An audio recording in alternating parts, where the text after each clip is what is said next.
ప్రతి మేము బయట పోయి చూస్తుంటే 33% రిజర్వేషన్ అనేది పార్లమెంట్ లో అది బిల్ పాస్ అయితే బీసీ మహిళగా లక్ష్మీ ప్రసన్న గారికి ఇవ్వాలని కేటీఆర్ గారికి కేసీఆర్ గారికి మనస్ఫూర్తిగా కోరుకుంటున్నాము. మేము పార్టీకే బలపడి ఉంటాము, పార్టీకే పనిచేస్తాము. కేటీఆర్ గారిని మేము నమ్ముకొని వచ్చినాము. ఏకైక కార్పొరేటర్ మాకు సుధీర్ రెడ్డి కొంచెం దూరం పెట్టినట్టు అనిపిస్తుంది. ఎందుకు పెట్టిండో ఏంటో నాకు అర్థం కావట్లేదు. నేను ఒక ఎస్టీ మహిళగా అంటున్నాను, నాకు ఏ విధంగా లేదండి, చాలా బాధగా ఉందండి.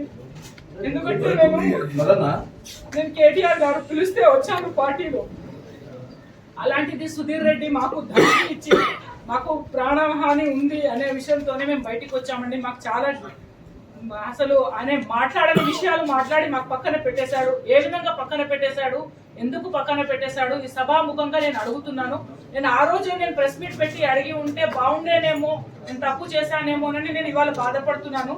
సుధీర్ రెడ్డి గారన్న, మేము పార్టీలో రావడం నీకు ఇష్టం లేదు కావచ్చు, అందుకే మేము కేటీఆర్ ద్వారా వచ్చినాం కాబట్టి ఆ రోజు నుంచి ఈ రోజు వరకు కూడా కక్ష కట్టి ఏ రోజు డివిజన్ గురించి కూడా మంచి చెడు అడగలేదు, ఎలా డెవలప్ చేద్దామని అడగలేదు, ఏ విషయంలో నన్ను ప్రోత్సహించలేదు.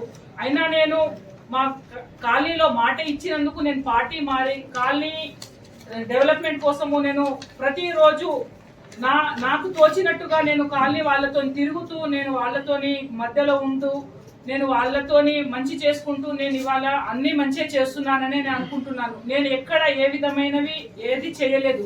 అయినా సుధీర్ రెడ్డి గారు 11 మంది కార్పొరేటర్లు వాళ్ళు ఓడిపోయినా నేను ఏకైక మహిళగా నేను వచ్చినా నన్ను ఏ విధంగా ఆయన దగ్గర తీసుకోలేదండి.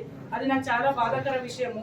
ఎందుకంటే ఒక లీడర్ తత్వం అనేది ఎలా ఉండాలంటే 10 మంది లీడర్ని తయారు చేయాలి, కానీ ఆయన దగ్గర ఆ లోటు అనేది ఉంది ఆయనకు. నేను నిజంగా అంటున్నాను, నేను ఎవరితోని భయపడను. ఈ అధికారం అనేది 5 సంవత్సరాలు ఉంటుంది, తర్వాత ఎవరు వస్తారో ఎవరు పోతారో అనేది కూడా తెలియదు. ఎందుకంటే ప్రజల మధ్యలో మనం ఉంటే వాళ్ళే లీడర్గా మనకు గ్రహిస్తారు, నెక్స్ట్ అవకాశం కూడా ఇస్తారు. కేటీఆర్ సార్, కేసీఆర్ సార్కి దండం పెట్టి అడుగుతున్నాను. నేను ఒక ఎస్టీ మహిళని, నేను హస్తినాపూర్ నుంచి, నేను బీజేపీ నుంచి గెలిచాను, టీఆర్ఎస్ లో వచ్చాను. టీఆర్ఎస్ లో వచ్చి కూడా 1.5 year అవుతుంది. సుధీర్ రెడ్డి గారు నాకు ఎలాంటి దగ్గర చేసుకోలేదు.